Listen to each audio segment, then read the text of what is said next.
Okay po. At manalangin po tayo sa oras na to. Panginoon, salamat po sa napakagandang umaga na ipinagkaloob mo sa aming mga buhay, Panginoon. Nakita pa namin yung panibagong araw kasi may purpose ka pa sa amin, Panginoon. Salamat po. Hayaan mo, Lord, na sa oras na ito na tinipon mo kami, pinapunta mo kami sa church para magsama-sama, Panginoon. Ikaw po ang Diyos na maparangalan namin, Panginoon. Lord, sa pakikinig namin ng mga salita mo, maparangalan ka pa rin namin, Panginoon. Maibigay namin ang buo naming atensyon. Alam ko pong nakahanda ng puso ng bawat isa. Pero Lord, ano man yung mga natitira pa, Panginoon, kahit mga crumbs, Panginoon, na natitira pa sa puso ng bawat isa na gawa ng kaaway, Panginoon, mga karumihan, kasalanan, humihingi po kami ng kalinisan, Panginoon, humihingi kami ng tawad sa iyo. Linisin mo po kami, continue to cleanse us, Panginoon, with your mighty and precious blood in Jesus' name. And Lord, this morning, continue to speak your word right to our heart, O God. Speak to our spirit, O God. We long and we thirst for you, Jesus. Salamat po, Panginoon. Ngayon pa lang, I pray, continue to open the heaven and release the blessing of your word in Jesus' name. In Jesus' name. Lord, ang lahat ng distraction sa oras na to, kami na mismo ang nagwawaksi. In Jesus' name, we choose to listen to your word. Help us, O God, to understand. Give us the spirit of knowledge and understanding, the spirit of wisdom, and Lord, higit sa lahat, samahan mo po kami, Panginoon. Itago mo ko sa iyong likuran, ikaw ang Diyos na magsalita. Salamat sa katagumpayan sa pangalan ni Jesus. Amen. Praise the Lord. Pwede na po tayong maupo. Amen. Amen. Ayan. Ang lakas. Isang mapagpalang morning po. Amen. Isang mapagpalang umaga po sa buhay ng bawat isa. Amen. Nais kong magpasalamat sa Lord sa panibagong pagkakataon kong binigay ng Diyos upang makapangaral po. Amen. In the presence of His great people. Amen. Sa harap. Amen. Ng mga minamahal at ng mga lingkod ng Panginoon. Amen. Nais ko pong magpasalamat. Kung nagtataka po kayo, amen, kung bakit wala po ang ating daddy at mommy. Kanina po may lumapit na sa akin, hinahanap na sila. Amen. Sila po ay nasa Bulacan po ngayon. Nagmi-minister po. Amen. At alam ko po na namimiss na rin po tayo ng ating mommy at daddy kung paano natin sila namimiss. Amen. Huwag po kayong mag-alala, loobin ng Diyos, kasama po natin sila next week. Amen. So, kung namimiss niyo po talaga sila, pwede niyo po silang i-chat ngayon. Mami, miss na kita. Daddy, miss na kita. Amen? Pero ngayon, sa oras na ito, salamat sa Lord sa panibagong pagkakataon at siyempre sa mga lingkod ng Diyos. Amen? Nais ko pong i-recognize po ang presensya po hindi lang ng Diyos, maging ng kanyang mga lingkod. Nandyan po ang ating Pastor Nico J, kasama po ng kanyang asawa, Pastora Crisel. Palakpakan po natin ang Lord sa kanilang buhay. Nandyan po ang ating Pastor Andy Mariano. Palakpakan natin ang Diyos. Maging ang ating pong Pastor Zeus Delmar, nandyan din po. Nandyan lang yun. Palakpakan natin ang Panginoon. Ayan, sige. Gutom na ba tayo sa Word of God? Hindi na tayo magpapaligoy-ligoy pa kasi kanina pa tayo nagpapaligoy-ligoy. Amen? At babasahin na natin ang mensahe ng Diyos sa atin ngayon, CGCF JTG. Basahin po natin ang Isaiah chapter 4. Isaiah chapter 4 verse 2, Tagalog at English. In that day, the branch of the Lord shall be beautiful and glorious. Sabihin nga po natin, beautiful, glorious. And that those words pertain to Jesus Christ. Amen? Yung binabanggit po na the branch of the Lord.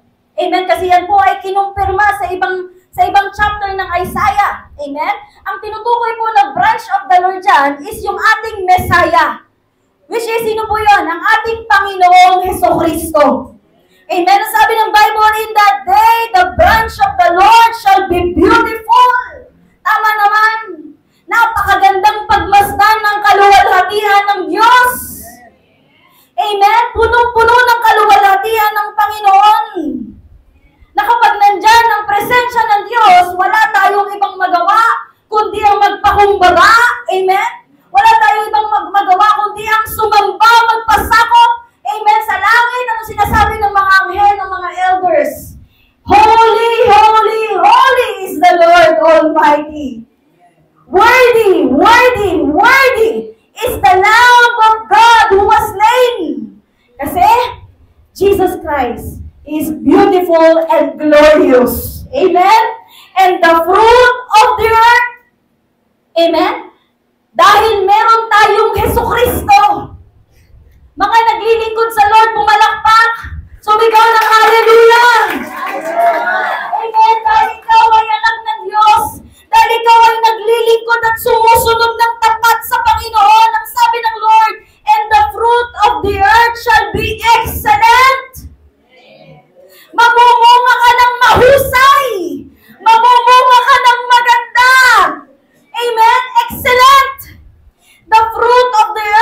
excellent and appealing for those of Israel who have escaped. Amen? At ang ating pong pag-aaralan ngayon ay pamamagatan po natin God in the midst. Ang Diyos na nasa kalagitnaan. Naniniwala ka ba na ang Diyos ay kasama natin ngayon? Amen? Mga Kristiyano, naniniwala ka bang hindi ka iniiwan ng Panginoon? Hindi ka pinababayaan ng Lord? Sa ilang taon na ikaw ay kumilala at naglingkod sa Panginoon, nakaranas ka ng pagkadapa, nakaranas kang bumangon, nakaranas kang maglakad, tumakbo, magpatuloy. Amen? Minsan bugbog sarado tayo. Sabi ko nga kanina sa Carmona, may kaaway tayo, pero minsan bugbog sarado tayo sa kaaway. Pero hindi pumapayag si Lord na hindi mas bugbog sarado yung kaaway natin. Amen? Kung tayo ay bugbog sarado ng mga problema, sinisigurado ng Panginoon na mas bugbog sarado ang demonyo sa'yo. Hello? Dahil kasama mo ang Panginoon. Dahil ikaw ay sumusunod at tapat sa tagasunod ng Panginoong Hesukristo. Amen. Ang sabi ng Panginoon, mamumunga ka ng mahusay at maganda. Amen. Ako po naniniwala, ang Diyos natin ay hindi basta-basta. Because God is in the midst. There is this spirit of excellence. God is expecting us to receive. Amen? Merong spirit of excellence na gusto ng Diyos na masalumo at masaluko. Hello? Sino po ba yung kinakausap ng Lord dito? Sa Isaiah chapter 4. Amen? Kung mababasa po natin yung previous chapter, Isaiah chapter 3, ipinahayag po doon kung paanong nag-release ng judgment ang Panginoon sa daughters of Zion. Amen? Nag-release ng pagpaparusa, ng disiplina ang Diyos sa kanyang mga anak. Amen? At ang kinakausap na ng Lord pagdating ng chapter 4, silang mga nagtiis sa pagdidisiplina. Silang mga natira. Silang tinatawag na remnant. Pagkatapos ng mga correction, pagkatapos ng mga pagsubok, pagkatapos ng pagliliglig sa church, pagkatapos na ang Diyos ay nag-correct, nagdisiplina, nag-align, kasi hindi naman lagi talagang encouragement eh. Hindi naman laging love, gano'n. Hindi pwedeng gano'n lagi. Amen? Kasi ang love may kasamang discipline yan, kahit nandun pa tayo sa libro ng Isaiah. Pero pagkatapos ng purging, pagkatapos ng judgment, pagkatapos ng alignment, pagkatapos ng discipline, hindi lahat nakatagal. Hindi lahat nakayanan. Kaya ako naniniwala sa oras na ito, kung sino yung nandito ngayon, lumalaban pa rin, nagpapatuloy pa rin, sa kabila ng lahat ng nangyari sa'yo, sa kabila ng lahat ng ginawa ng kaaway, hello? Sa kabila ng lahat ng pagtitiis mo, kahit minsan naglilingkod ka na papagalitan ka pa, kahit minsan naglilingkod ka na uhusgahan ka pa ng asawa mo, ng mga anak mo. Amen? Kahit minsan sumusunod tayo sa Lord pero ang daming mga pain, paghihirap. Pero nandito ka ngayon. Nakatira ka pa rin dito sa church. Nakatira ka pa rin sa presensya ng Lord. Nag-a-abide ka pa din. You are still here, a remnant. Hallelujah! After the pruning, sakit kaya nun yung pruning. Kapag ang church dumadaan sa pruning, mapapansin niyo yan, parang pumuko sa yung miyembro. Parang nag-aalisan yung mga workers. Parang nag-aayawan. Dumaan po yung church sa ganung season. Nakakaiyak talaga. Lord, parang tatanong mo, ba't nag-aayawan sila? Kasi pinupuro ng Lord, nililiglig pala ng Diyos. Nililiglig. Kasi ang gusto ng Diyos, yung matitira, yun yung totoo na tagasunod.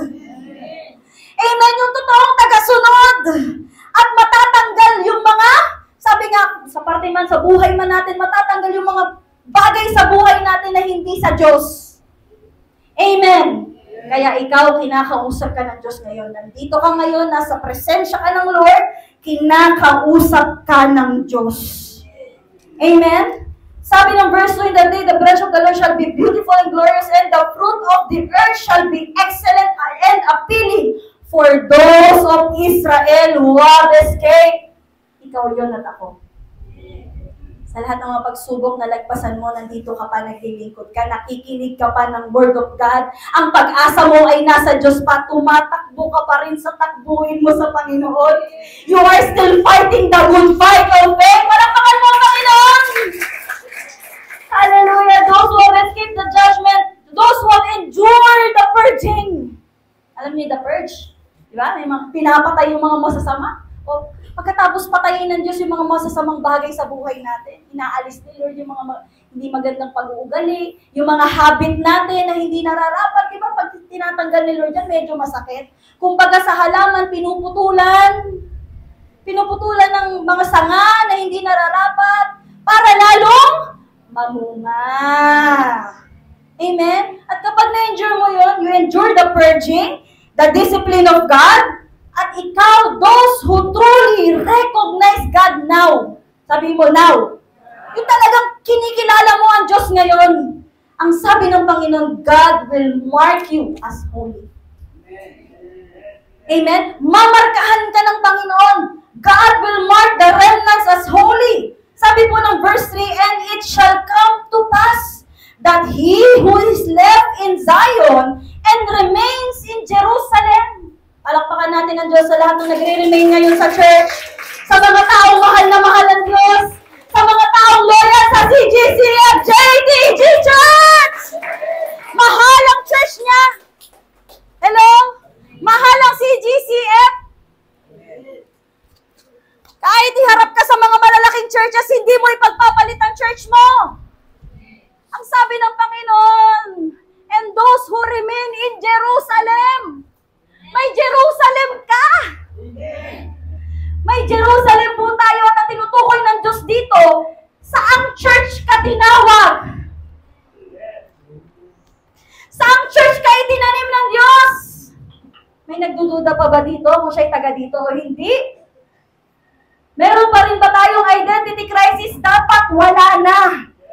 Kasi maliwanag, dito ka nakakilala, dito ka binago ng Diyos, hindi naman ganyan ang buhay natin dati. Amen? Hindi ganyan ang buhay natin dati. Sino dito yung dating palaway? Susugurin lahat ng umaapi. Sino dito yung dating palawatang? Amen? Sino dito yung talagang laging may karayot? Amen? Sino dito yung laging nangungulikta ng jowa? Pero ngayon, hindi na. Stick to one na po, Pastora. Amen? Ngayon, kaibigan mo na ang mga kaaway mo. Ngayon, wala kang pakialam sa ibang tao. Ngayon, kahapon pala, nung isang araw dati, wala kang pakialam sa ibang tao. Ngayon, naglilingkod ka na. Grabe. Amen? Tapos magtataka ka kung iisipin mo pa, dito ba talaga ako kapatid? Dito ko nga binago ni Lord eh. Dami mong napunta ang church, pero dito nagkaroon ng turning point ang buhay mo. So you should remain in Jerusalem. Because God will mark you holy. Kung saan ka tinanim, manatili ka doon.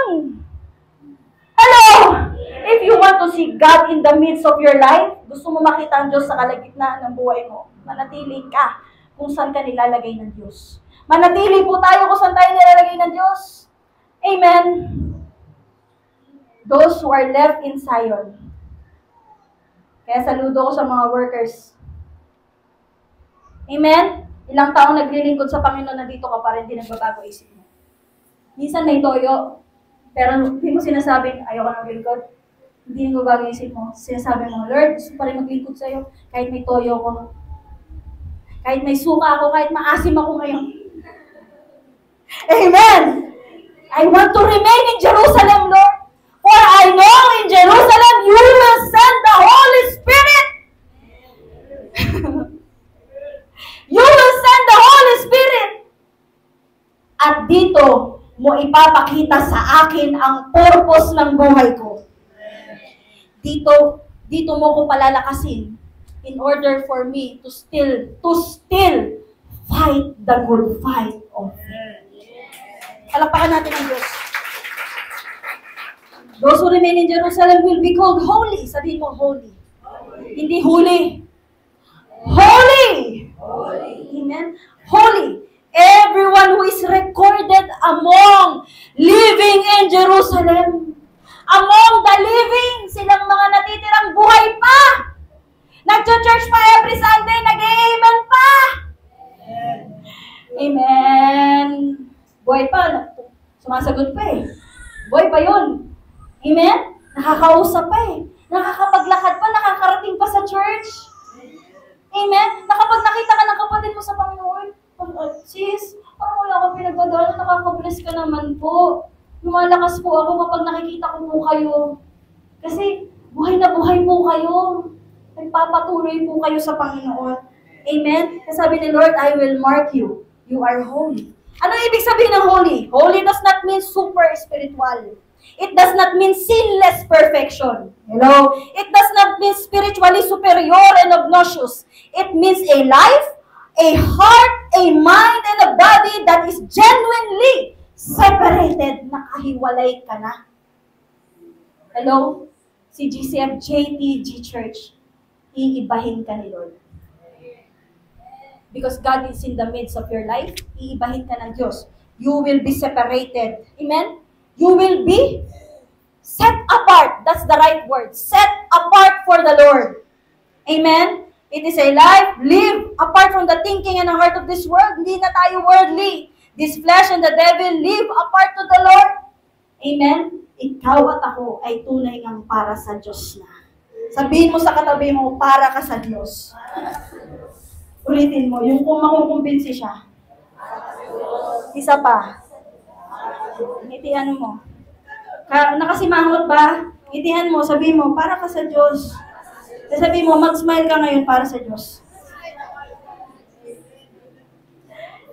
Kaya, dumaan man yung mga panahon na parang gusto mong magtanong kay pastor. Diba? Minsan, aminin. Parang gusto mong idamay si Lord kasi hindi ka nanalo sa loto, ayaw mo na umattend.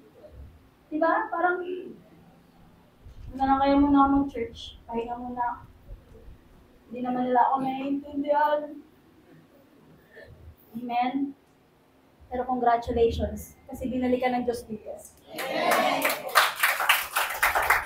Kasi nandito ka ngayon. Amen? Why? Mahal ka ng Diyos. Ayaw ng Diyos na lumabas ka sa bahay mo. Ayaw ng Diyos na maging anak ka sa labas. Gusto ng Diyos, meron kang tahanan.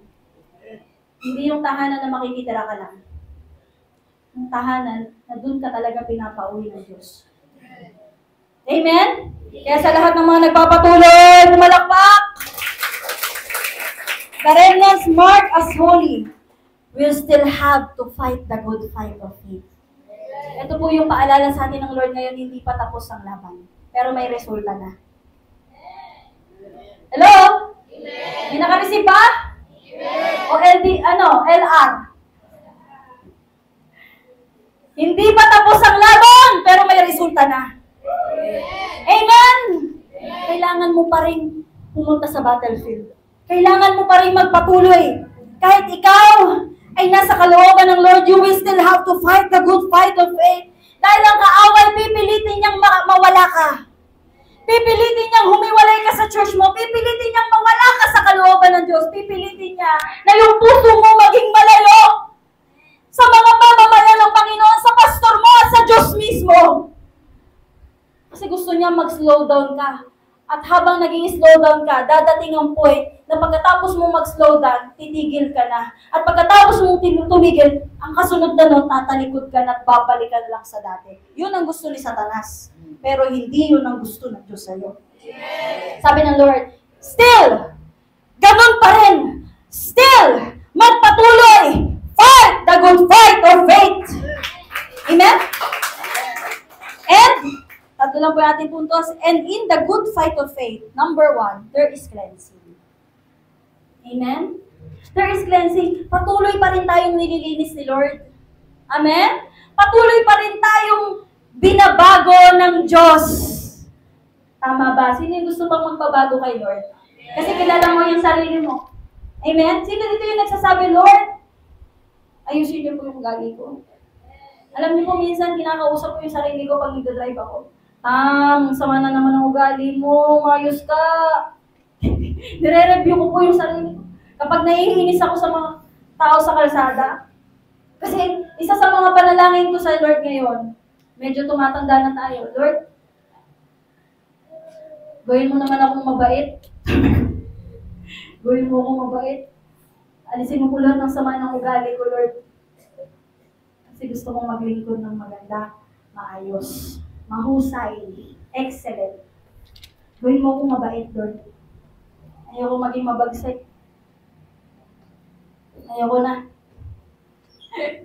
Amen? Kaya kahit sa kalsada, babanggain na lang ako. Simula nung nanalangin ako ng ganun, na Lord, gawin mo akong mabait. Babanggain na lang ako ng sasakyan.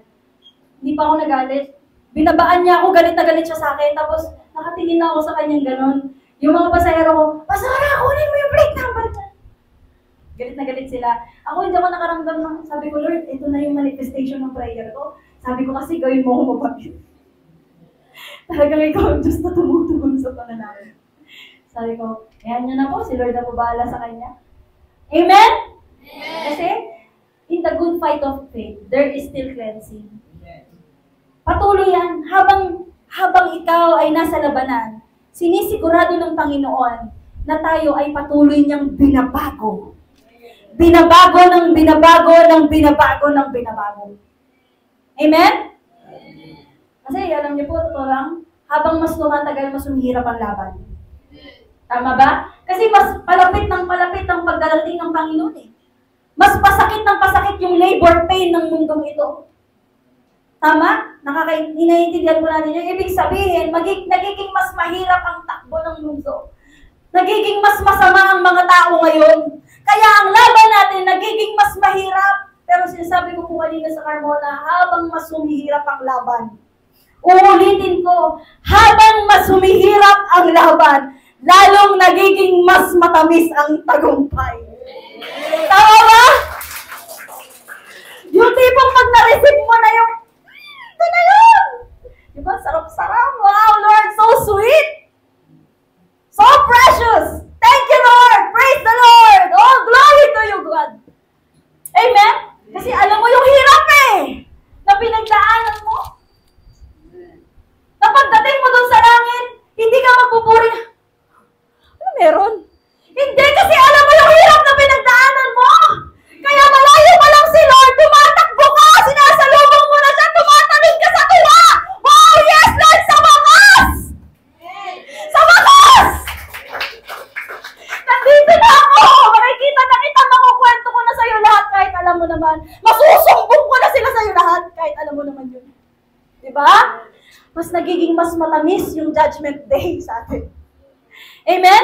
Mas nagiging mas matamis yung paghaharap. Yung paghaharap nyo ni Lord. Paghaharap namin ng Diyos. Amen. Kaya tayo mga Kristiyano, hindi tayo sumusuko. Amen? Kahit dinidisiplina tayo. Kahit kinokorek tayo. Kahit pinagsasabihan tayo. Kahit ang sama-sama ng loob mo. Hindi mo bibitawan. Hindi mo bibitawan ng Diyos. Pangalawa, hindi mo bibitawan ang assignment mo sa Panginoon. Ang panawagan mo. Amen. Kaya sabi ng Lord sa verse 4, when the Lord has washed away the filth of the daughters of Zion and purged the blood of Jerusalem from her midst by the spirit of judgment and by the spirit of burning. Sabihin nga po natin judgment. Burning. Amen? Minsan nakala natin, ano ba to si Pastor? Nauusgahan na ako nito. Bakit niya sinasabi yun? Hindi naman totoo yun. Bakit niya sinasabi yung mga salitang yan? Pastor yun. Lingkod ng Diyos yun. Amen? Kung bakit inilagay ng Diyos yun sa bibig ng iyong pastor, bilang paalala at babala. Kaya nga tayo may pastor. Ayun no, there is the spirit of burning and judgment. Masakit ba? Masarap ba yung burning? Masaya ba kapag talagang inaapuyan ka? Masaya ba talaga yun? Masarap ba na inaapuyan ka? Hindi. Sa sobrang sakit at sa sobrang tindi ng apoy, natutunaw Ano po yung natutunaw? Metal, natutunaw yung gold, nahuhulma, naiiba yung hulma. Naiiba yung kind of properties niya yata yun. Tama ba? Nagiging solid, nagiging liquid siya. Ganun katindi ang apoy. At ito ang ginagamit ng Lord sa atin. Amen? Akala natin pag fight the good fight of faith, hindi na tayo pwedeng makarinig. No. Amen? Sa isang labanan, yung manlalaro, yung boksingero, may coach yan. Remember Manny Pacquiao? Kahit gaano siya kahusay, may coach yun. Hindi niya sinasabi, okay na ako, champion na ako, huwag mo na akong turuan, alam ko na yan. No. Hindi niya inalis sa tabi niya yung nagtuturo sa kanya. Kasi alam niya, kahit gaano na siya kahusay, kahit nandun na siya sa tugatog ng tagumpay, kailangan nasa tabi niya yung coach niya. Tinuturuan siya. Habang nakikipaglaban siya, nandun yung coach niya, sumisigaw sa kanya, tinuturo sa kanya. Suntok! Ilag! Suntok! Ilag! Woo! Kasi baka pag wala nagpaalala, magpasuntok ka na lang na magpasuntok. Amen! At ikaw na buksingero ka, pero naninipa ka. Disqualified. Ayaw ni Lord nun na ma-disqualify tayo sa laban. Ang gusto ng Diyos, habang mas tumatagal, mas nagiging maganda ang buhay. Mas nagiging maganda, very excellent. May pinagdadaanan ka, may battle ka, pero ang ganda ng nangyayari sa buhay mo. Ganun lang kasimple yung message ni Lord. Kahit may pinagdadaanan ka, dapat maganda. Maganda nangyayari sa buhay mo. Mataas ang grades mo. Amen? Mataas ang grades. Nakukomment ka ng boss mo, may promotion ka. Hindi halata sa trabaho mo may problema ka kasi ang husay mo magtrabaho. Ang ganda ng takbo ng negosyo. Hello! Kahit nakukorek ka ni pastor, di ka lumalayas. At wala na nag-amen. Ang ganda pa rin ng response mo eh. Talaga magpa-practice ka pa rin. Maglilinis ka pa rin. Parang hindi nagdurugo yung puso mo. Pero sa loob-loob mo talaga, Lord, mabuhay niyo po ako. Amen? Amen? Ang ganda pa rin eh. Ang sabi doon, the fruit of the earth shall be excellent. Wow! Excellent! Amen? Amen? Kaya, huwag nating iwasan ang spirit of judgment and spirit of burning na galing sa Lord. Tayo ay patuloy na magpalinis. In order to fight the good fight of faith, there will still be cleansing, purifying, sanctifying process. Amen? Kasi ang gusto ng Diyos, you will finish the race. Amen? Very well. Number 2, in the good fight of faith, there is God's presence. Amen. This is our comfort. This is our encouragement. Amen? Sa gitna ng labanan, hindi ka iiwanan ng Diyos. Amen? Sa gitna ng labanan, hindi ka iinjanin ni Lord. Hindi ka niya iiwanan sa ere. Sabi ng Lord, sasamahan kita. Amen? Verse 5 po ng Isaiah chapter 4, verse 5, then the Lord will create above every dwelling place of the Mount of Zion. Ito yung gagawin ni Lord sa mga remnant, ha? Sa mga nananatili, sa mga nag-a-abide. Amen? Then the Lord will create above every dwelling place of Mount Zion, and above her assemblies, like this, the assemblies. Pagsasama-sama, pagtitipon-tipon, a cloud and smoke by day. Hello? And the shining of a flaming fire by night.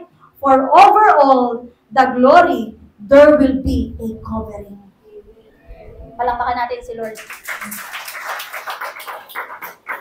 Ibig sabihin, mga kapatid, ikaw na lumalaban na nanatili ka sa Panginoon, tatakpan ka ni Lord. Amen? Sino po dito? Akala niya mag-isa na lang siya, iniwan na siya ni Lord. Hindi totoo yun. Okay? Hindi totoo yun. Hindi ka mag-isa.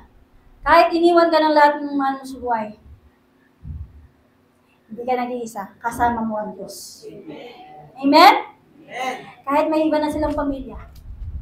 Amen. Kahit may iba na silang kaibigan kasi ayaw na nila sa'yo dahil born again ka na.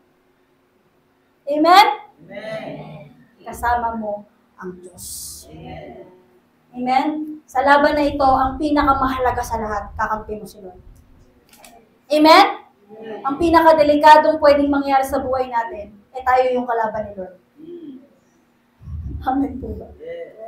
Huwag na huwag nating ilalagay ang sarili natin sa posisyon na tayo ang kalaban ng Diyos. Kasi kahit marami kang kakampi, kahit sobrang sikat pa ng mga backup mo, kapag kalaban mo ang Diyos, wala kayong magagawa lahat. Amen? Kahit si Mayor pa yan. Kahit si BBM pa yan. Amen! Hallelujah! Sabi ng Lord, if God is for us, who can be against us? God resists the proud, but He will give more grace to the humble. Gusto mong maging kakampi ang Diyos? Gusto mong lagi kang samahan ng Panginoon? This is it. Number 2, the presence of God. Continue to humble ourselves before Him. Amen? In the good fight of faith, we must learn how to listen. How to be humble. Na ibaba natin yung sarili natin. Lord, turuan mo ako. Lord, samahan mo po ako. Sabi ko nga po kanina sa Carmona. Amen? Ang good fight of faith, yun yung mga moment na kung saan lumuluhod ka sa Panginoon, umiiyak ka sa Kanya. Kasi nakikita pa lang ng kaaway na paluhod ka pa lang. Tinatawag, nagsisimula ka pa lang manalangin. Nagsisimula ka pa lang tumawag sa pangalang Jesus. Nanginginig na ang demonyo. Amen? Habang binabanggit mo sa Panginoon yung pangalan ng mga tao na binabattle mo sa panalangin. Lord, ang aking tatay, ang aking nanay, ang mga kapatid ko. Lord, yung boss ko na lagi na ako inaaway. Lord, yung mga kaklase ko na gusto kong mawin sa'yo. Lord, yung struggle ko po. Jesus! Amen? Sabi ni Satanas, tara na, umalis na tayo dito, lagot tayo. Yari. At pagkatapos mong manalangin, nandyan na naman si Satan. Naku, mukhang hindi effective ang dalawang demonyo dito sa taong to. Dagdagan natin. Magpadala ng 2 pa. 4 na silang demonyo ngayon, pinagkakaisahan ka. O ano, ha? Suntok-suntok ka dito, dito. Amen? Wala, marunong ka umilag. Ilag ka lang. Ilag na yung ilag. Amen? Suntok ka, sasaktan ka talaga. Gusto, umiyak ka talaga. Pinapaiyak ka ng problema eh. Amen? Sabi ng demonyo, ay, hindi effective yung 4. Ito, malaki-laking demonyo to. Gagamitin natin yung pamilya niya. Yung mga mahal niya sa buhay mismo. O, sige, papasukin sa ring. Yung giant devil.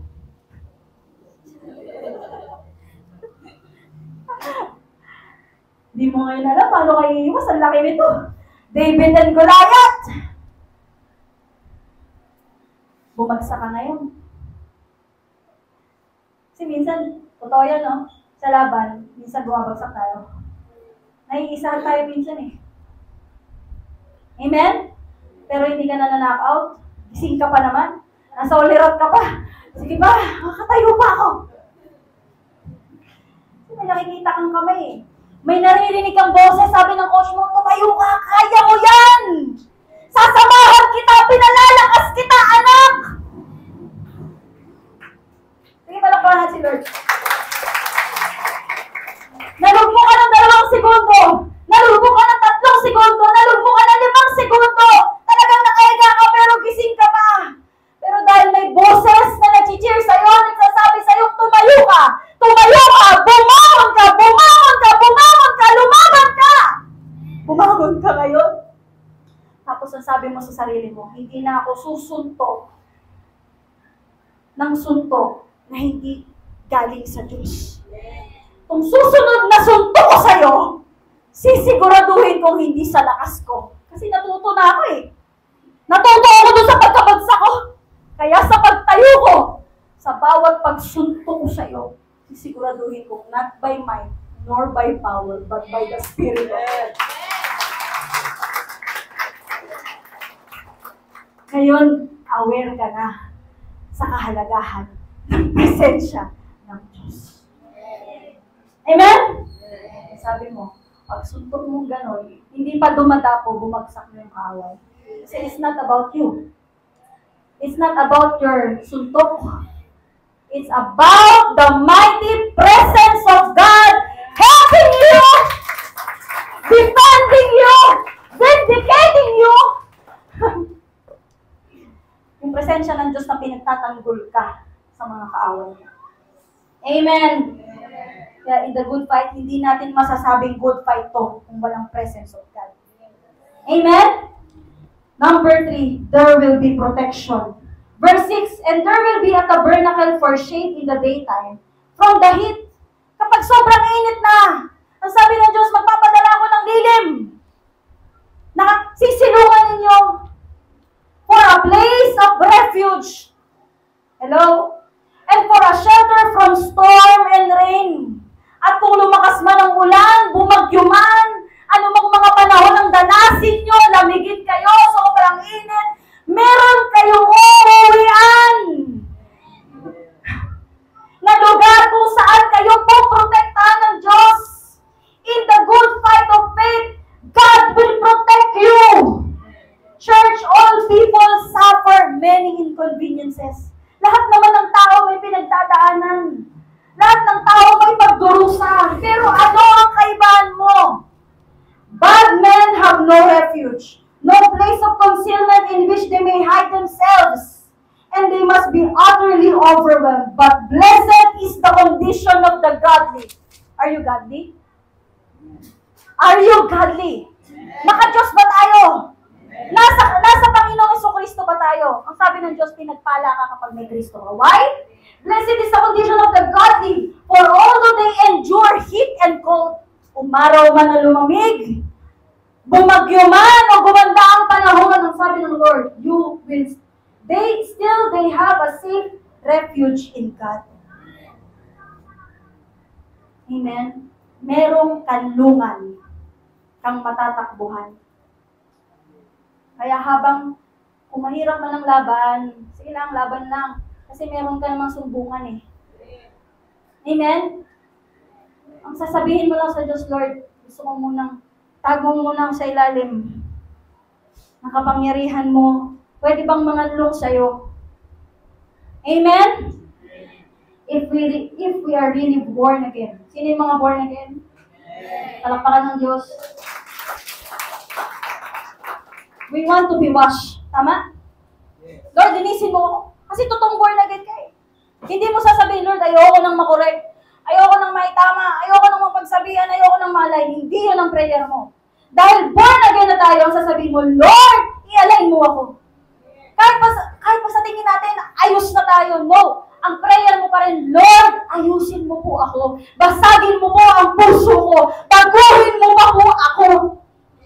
Ano man yung mga bagay na hindi ko nakikitang mali pala na ginagawa ko, ipakita mo sa akin, i-align mo, gamitin mo mga pastor ko para ma-direct mo ako. Hello? Kasi born again ka, you want to be washed. You want to have the presence of the Lord, tama? Number 2. And number 3, you want to enjoy His protection. Amen? Many people only want the Lord's constant presence and protection. Pero maraming mga Kristiyanong gusto lang nila protection. Ang gusto lang nila yung presensya ng Diyos. Ayaw nila na cleansing. Amen? Ayaw nilang magpa-detox kay Lord. Amen po ba? Kaya mga kapatid, ano yung conclusion? Ano yung sinasabi ng Diyos sa atin ngayon? Ang bumubuo ng isang good fight of faith, nandun na patuloy tayong tinitrain, binabago ng Diyos. Pangalawa, kasama natin ang Diyos. At pangatlo, nandun ang proteksyon ng Panginoon sa atin. Kaya hindi ka naki-KO. Amen. Kaya kahit maisahan ka pa, kahit madali ka, kahit ang daming palaso ng kaaway, hindi ka na na-knock-out, kasi nandiyan ang protection ng Diyos sa'yo. Conclusion. Basahin po natin kung na-type.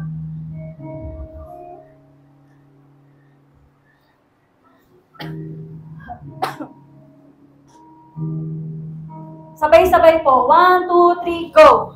Kahit nasa gitna tayo ng laban, magbubunga tayo ng magaling at maliit na bunga. Excellent and appealing fruit. Kung hindi tayo iiwalay sa Amen. Diyos, magiging maganda ang laban na ito. Kapatid, dahil kasama natin sa Diyos. Baka natin si Lord. Sino nanonood kay Pacquiao pag may laban siya? Yung pinagpapaliban mo yung pag-ISM mo kasi may laban si Pacquiao. Sino?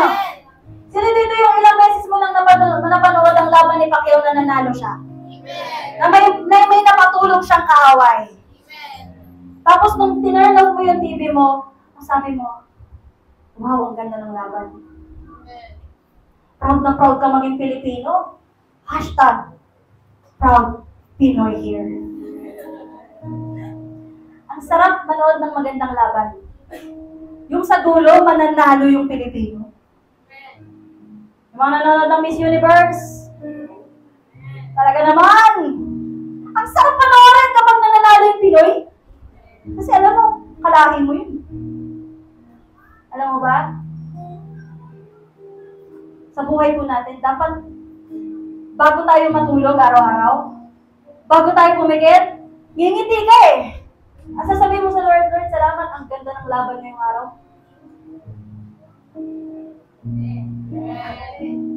Mananalangin ka sa Diyos, salamat Lord, ang ganda ng laban.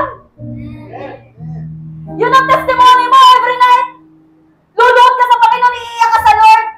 Lord, salamat, ang ganda ng laban. Hindi ko tinutukoy laban ni Pacquiao. Yung laban mo. Kaya mo sinasabi yun. Kasi nakita mo, sinamahan ka. Tinulungan ka. Pinangunahan ka. At pinagtagumpay ka ng Diyos. At church, because God is in the midst, ang Diyos ay nasa kalagitnaan ng laban. Hindi siya yung referee. Amen?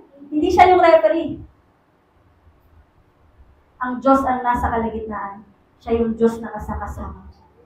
Nakakala mo, mag-isa ka lumalaban? Hindi. Nandun siya sa kalagitnaan. Kasama mo siya.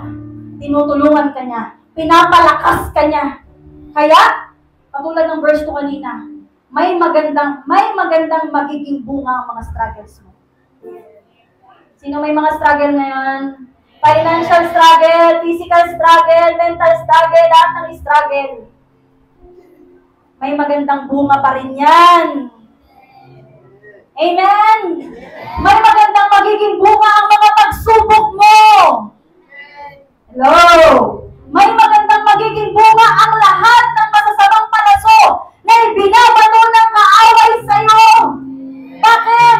Kasi dahil kahit gano'n ang ginagawa ng kaaway, kahit gano'n kasama ang nangyayari sa paligid, ang presensya ng Diyos ang naglilinis, sumasama at pumuprotekta sa atin. Kaya kahit nasa gitna tayo ng laban, may bunga ka. Ang ganda, excellent. Sasabihin ni Lord, sasabihin ng Panginoon, good job, anak. Nakakapag-aral ka pa rin ng mabuti. Kahit may struggle ka. Nakakapag-church ka pa. Grabe yung worship mo, kalugod-lugod sa Panginoon. Pag nakita yung paglilingkod mo, very excellent. May spirit of excellence sa mga ginagawa mo para sa Lord. Hindi halatang may struggle ka. Hindi halatang ang dami mong battles kasi may fruit that is excellent and appealing. Amen? May mainang na bunga. Kasi, ito yun, kung hindi tayo hihiwalay sa Diyos, magiging maganda ang laban. Sabi mo, ang ganda ng laban. Amen? Sabi mo sa pangalan mo, ang ganda ng laban na to. Kasi kakampi mo si Lord. Amen? Psalms chapter 23 verse 5. I love this verse. Sabi ng Panginoon, sabi ng salita ng Diyos, you prepare a table before me in the presence of my enemies. Dami mong kaaway. Iba't ibang mga pagsubok, problema, struggle, sabi ng Diyos, I will prepare a table before you. Sa harap ng mga kaaway mo, pagtatagumpay kita. Sa harap ng mga kaaway mo, aayusin ko ang buhay mo. Magiging maganda ang takbo ng buhay mo. Pagpapalain kita. I will prepare a table before you in the presence of your enemies. Ang sabi niya, you anoint my head with oil. Lord, pinarangalan mo ko sa harap nila. Bilang tanda, bilang confirmation, na nalulugod ka sa akin.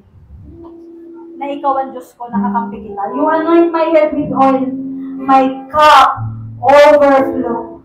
Sino dito yung gusto ng overflow? In the midst of battle, because God is with you, your cup will overflow. And last one, this is the challenge. After the conclusion, there is this challenge. 1 Timothy 6:12. Ipaglaban mong mabuti ang pananampalataya. Panghawakan mong mabuti. Dalawa yung mabuti. Anong una? Ipaglaban ng mabuti. Pangalawa? Panghawakan ng mabuti. Dalawa yun ha. Paglaban mong mabuti ang pananampalataya, panghawakan mong mabuti ang buhay na walang hanggan. Dahil tinawag ka ng Diyos para sa buhay na ito nang ipahayag mo ang pananampalataya mo sa harap ng maraming saksi. Kapatid, this is the challenge of God. Endure. Endure! Endure! Endure! Huwag kang bibitaw. Gawin mo ang lahat ng bagay sa the best. Sabi mo, the best! The best! Gawin mo ang lahat ng bagay sa the best na pamamaraan. Ano yung the best na pamamaraan? Manangalit ka sa Diyos. Magpasakot ka sa Panginoon. Umanlong ka sa presensya ng Lord. Amen! Magpakumbaba tayo sa Diyos, manalangin, maging tapat. Huwag kang mawawala. Remain in your church. Hello! Remain in your church. Mahalin mo ang iglesia mo. Mahalin mo ang church mo. Mahalin mo ang pamilya ng Diyos. Kasi mahal mo ang Diyos eh. Fight the good fight of faith. Palakpakan po natin ang Panginoon. Hallelujah, tayo po natin tumayo.